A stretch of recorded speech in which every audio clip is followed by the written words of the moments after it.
आनन्दरूपे निजबोधरूपे ब्रह्मस्वरूपे श्रुतिमूर्तिरूपे शशाङ्करूपे रमणीयरूपे श्रीरङ्गरूपे रमतां मनो मे।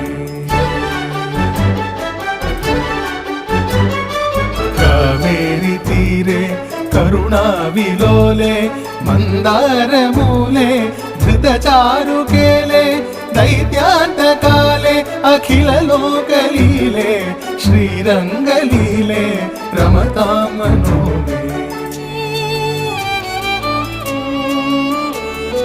लक्ष्मीनिवासे जगतां निवासे हृत्पद्मवासे रविबिम्बवासे कृपानिवासे गुणवृन्दवासे श्रीरङ्गवासे रमतां